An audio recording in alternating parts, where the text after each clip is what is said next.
Présidente du Front National, Marine Le Pen. Bonjour l'Autriche!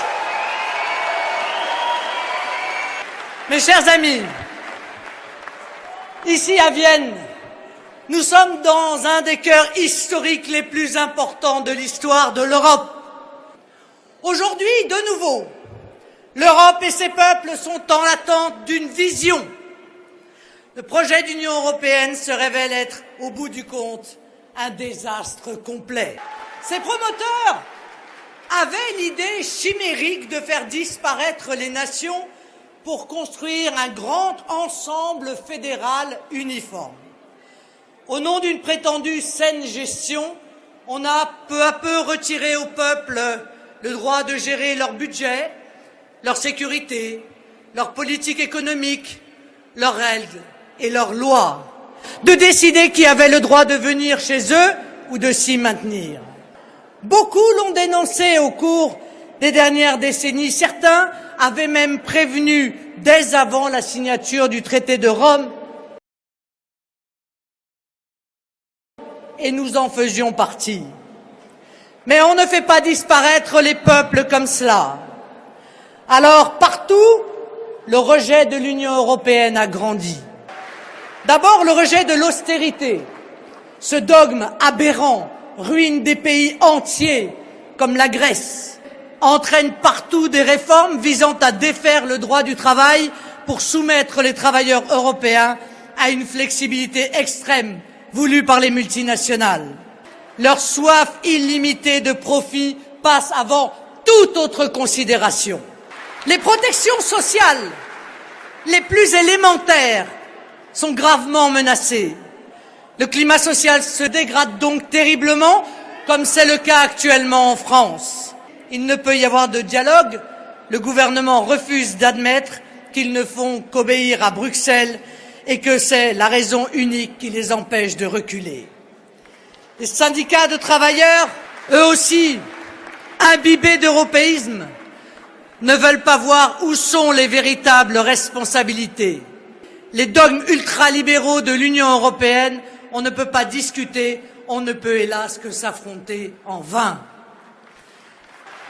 La construction européenne, mes chers amis, avait pour premier objectif d'assurer la prospérité des pays d'Europe. C'est un échec cinglant. La zone euro connaît une des plus faibles croissances du monde. Le chômage de masse s'est installé ou progresse durablement. La précarité gagne chaque jour du terrain. Seuls les très grands groupes mondialistes profitent du système. Eux qui installent leur siège social dans un pays, font venir les employés d'un autre et paient le moins d'impôts possible partout en tâchant d'obtenir un maximum de subventions diverses. Le second objectif de la construction européenne était d'unir les peuples et de faire grandir entre eux l'amitié. La directive détachement des travailleurs instaure une concurrence sauvage entre les pays. C'est en effet celui qui a la plus mauvaise protection sociale qui aura un avantage concurrentiel face aux autres. Comment peut-on imaginer une seule seconde créer dans ces conditions de l'amitié? Chaque peuple voit dans l'autre un concurrent déloyal.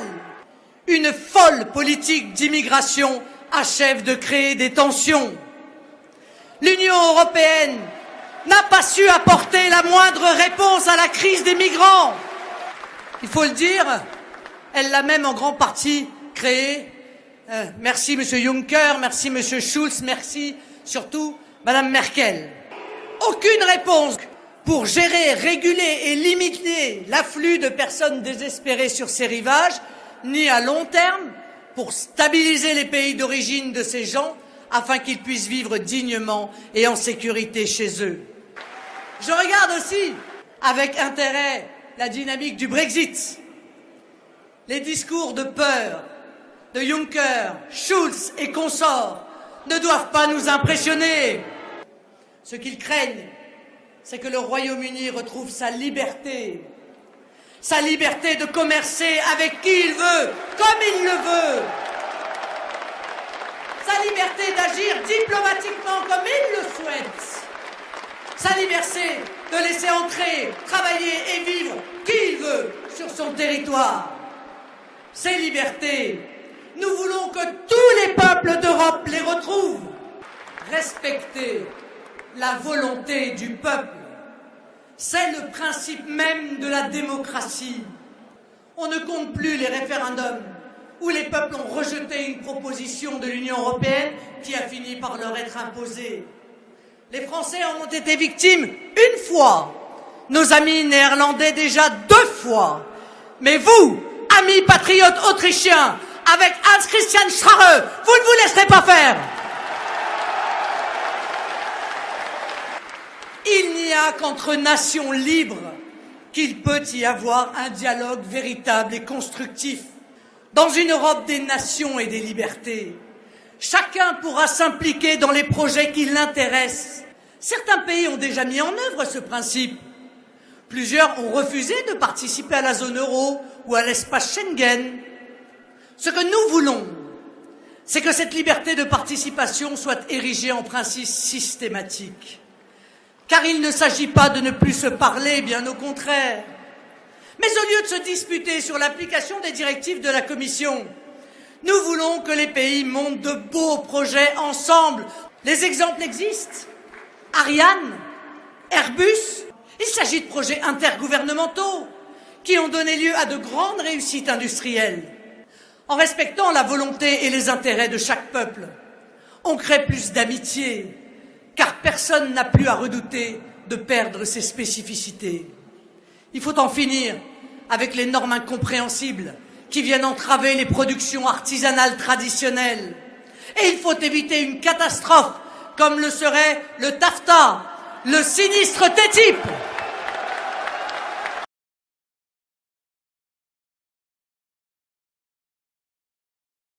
Il ruinera notre agriculture et notre industrie et affaiblira gravement notre sécurité alimentaire. Les appellations d'origine, notamment, sont directement menacées par ce traité. Ce sont pourtant elles qui font en grande partie la richesse et la diversité de l'Europe. Les dirigeants du FPE aiment à citer en exemple le général de Gaulle, qui avec d'autres défend le concept d'Europe des nations libres, des nations qui ont chacune sa place au sein de la communauté internationale. Je veux que la France et tout autre pays soient libres de dire non à l'OTAN ou à l'actuelle administration des États-Unis. Je veux qu'elle puisse négocier et signer les traités qu'elle souhaite, y compris avec le Royaume-Uni, qui serait sorti de l'Union européenne. Plus que jamais, dans le monde qui est le nôtre, la menace islamiste pèse terriblement sur notre mode de vie.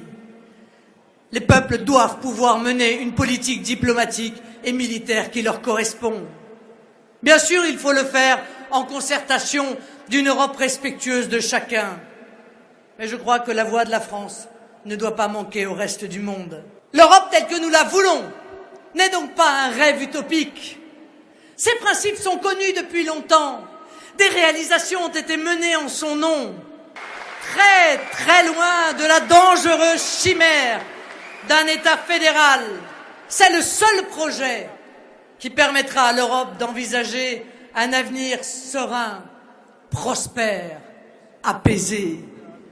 Je l'espère, les peuples retrouveront bientôt le chemin de leur prospérité, de leur dignité et de leur liberté. Vive l'Europe des nations et des libertés. Merci à Hans-Christian Strache. Vive l'Autriche, vive le FPE et vive la France!